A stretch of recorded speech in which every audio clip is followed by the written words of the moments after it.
I work from home most days of the month. Sometimes I have to go into the office to pick something up or have an in-person meeting, but that would only be once or twice a month. Working from home is really nice, but I often find myself getting distracted easily. On this day, I had a lot to get done and not a lot of time to do it.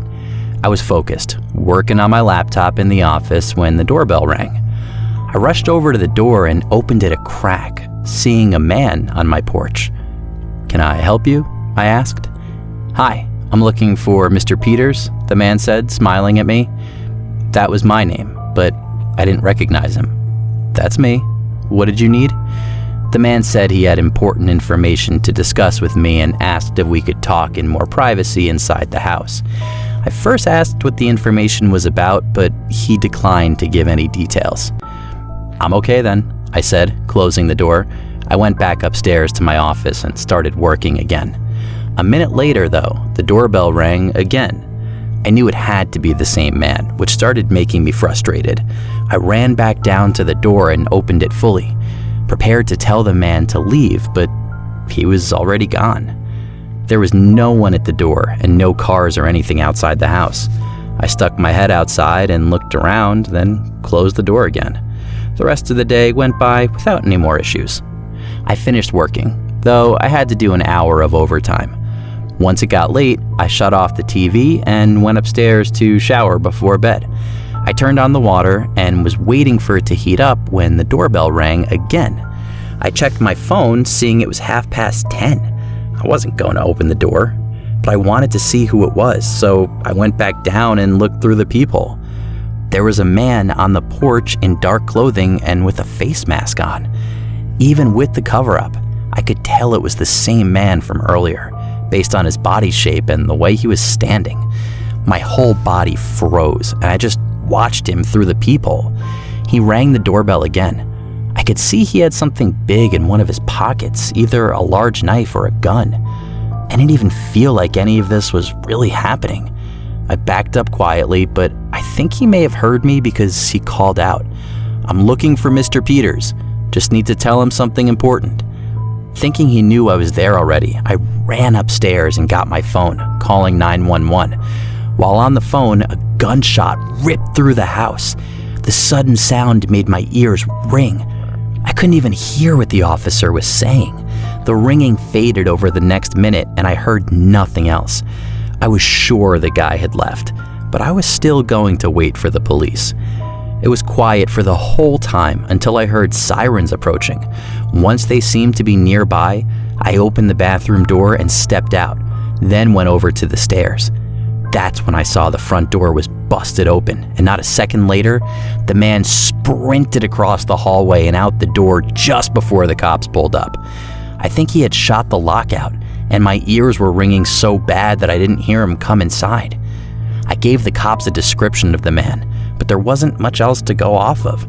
The man was obviously at my home to hurt me and likely kill me. He knew my name and had been looking for me. That's what still scares me. Until he gets caught, I don't think I'll ever get over the fear of him coming back. If you hit that like button, there's a good chance someone else's spine will get tingled by these stories. I was 16 at the time. My parents were away on a short vacation to celebrate their 20th anniversary. I acted sad when they left, but really, I was super excited to be alone and have the whole house to myself. They left Friday morning after I went to school.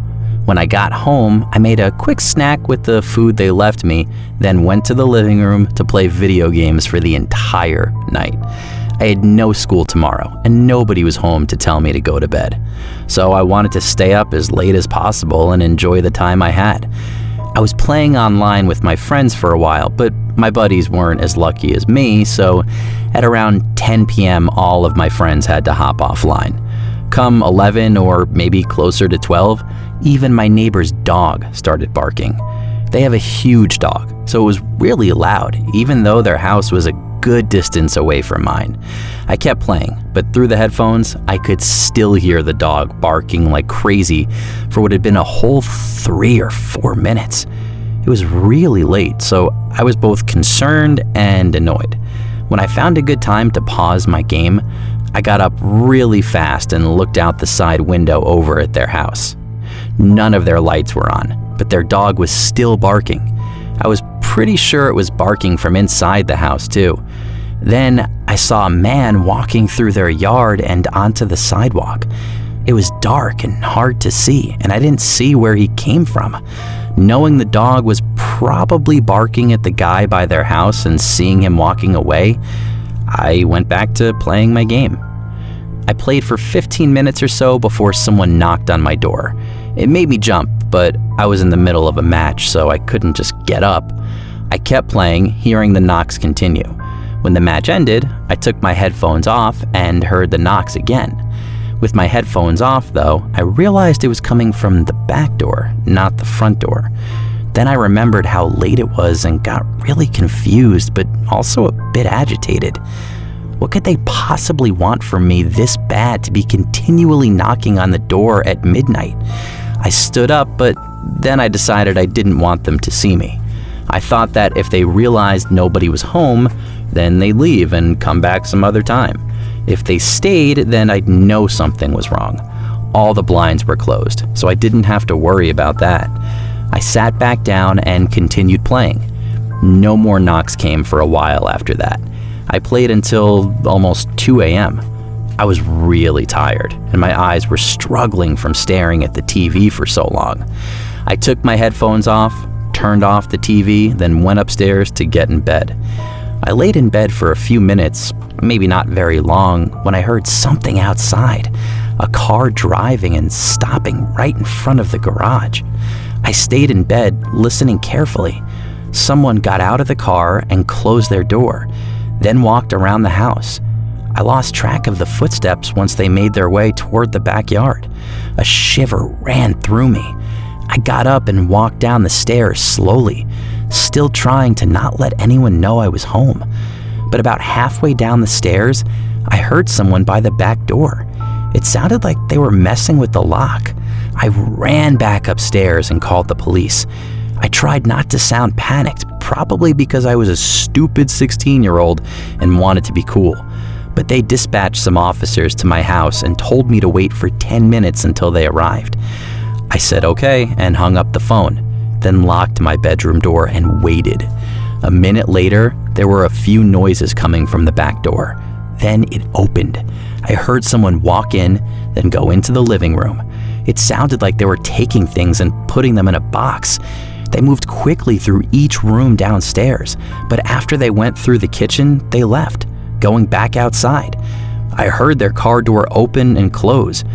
I was relieved for just an instant before I heard footsteps reapproaching the house, coming back inside and into the last room downstairs. I guess they dropped off the box and came back for more.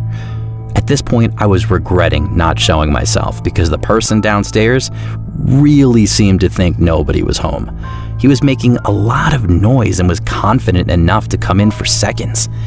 I was still sitting in my room, just listening to this horrible event taking place below me when the footsteps started coming up the stairs. They went straight for my parents' bedroom, which was right next to mine. They were in there for a while. Then they came out and went up to my door. The handle shook. Then the footsteps immediately left, back down the stairs and out of the house. The car pulled out and was gone in seconds. My heart was beating rapidly, and I was trying to control my breathing. I thought I was seconds away from having to fight for my life when the police finally arrived. I told them everything. They called my parents too. After they checked around and finished getting info from me, the officers were confident that the person wasn't coming back, now that he knew I was inside the home. Aside from all that, my console was stolen, along with a bunch of other expensive things. So not only was I horrified all week, but I was also left with nothing to do until my parents got home. I'm just happy that whoever was behind that door ran away and didn't try to break inside. Because if he saw me, I don't know what would have happened.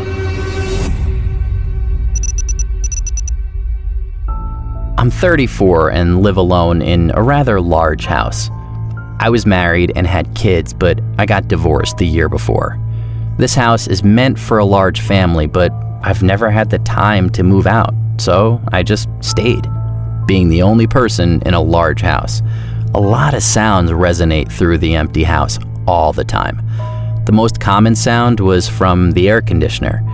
It would make a hollow thud sound in the walls, which would then resonate through the house, sounding much louder than it actually was. Don't get me wrong, it was creepy at first, but I got used to it. Anyway, this happened on a Thursday night after I got home from a long day at work. I went straight upstairs and took my work clothes off to put something more comfortable on, then jumped on the bed and turned on the TV in my room. I didn't spend much time downstairs because I didn't need to. I had everything in my room. So the only time I would be downstairs for more than a couple of minutes was if I was in the kitchen. I laid back and rested my eyes. After a moment through the TV playing, I heard that familiar sound. I didn't even open my eyes. I just continued to rest. An hour later, somehow having not fallen asleep, I got up feeling hungry for dinner. I turned the TV off and opened my bedroom door, and almost on cue, that bang sound resonated again. I'd never recalled the AC making that sound more than once or twice a day, especially without touching the thermostat. I walked across the hallway to where the upstairs thermostat was. It was off, which meant that it had been off all day. I wasn't fully scared yet, though. My initial reaction was to try and figure out why the air conditioner was running while I had it off. I was really just upset that this inconvenience had to happen tonight. I went downstairs into the kitchen. The only thing I had left in my fridge was leftover pizza from a few days ago. So I set the oven and heated it up. I stood in the kitchen on my phone while I waited. Again. This time it was much louder and felt like it even shook the house. This was the moment I started to get scared. I hadn't convinced myself fully that this wasn't just the AC acting up, but other possibilities were starting to creep into my mind. Once the pizza was done, I ate quickly, then figured it best to go into the basement and check the AC unit. I didn't want to be creeped out the whole night. I just wanted to know what it was and be done with it. I opened the basement door and flicked on the lights. There was nothing special to this basement. It was unfinished and just had some old furniture along with some boxes with seasonal decorations in them. I walked down the steps to the bottom, then walked over to the AC unit. I wasn't sure what to look for, so I was kind of just looking around for anything obviously wrong. While I didn't find anything, I did notice that it was completely off. Nothing was running. It had to be something else, which was not giving me the peace of mind I was looking for. I started walking back to the stairs, planning to check some other rooms on the first floor, but just as I started walking, I saw a figure right under the steps. The lighting was dim, but his eyes gave away his position. The person was crouched down behind some boxes under the stairs. I knew he saw me looking at him as we were making eye contact, and I had completely stopped walking. In hindsight, I wish I had pretended to not notice and continued walking, but in the moment, I couldn't help my reaction. Once I snapped out of it, I sprinted up the steps and slammed the door behind me, locking it shut and putting a kitchen chair up against it.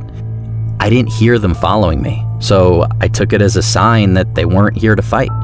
I called the police while standing next to the basement door in case they tried to escape. I was scared, but I also didn't want them to get away. I stayed on the line until the lady said the officers were 3 minutes away. Then I heard it again. The person down there was hitting something over and over. Heavy blows hitting something solid. It seemed like either the concrete floor or the wall from the resonance of the hits, though it felt too heavy to not destroy the wall, so I assumed the floor. But I had no idea why. After maybe 20 hits, it went silent. Moments later, officers came to the door.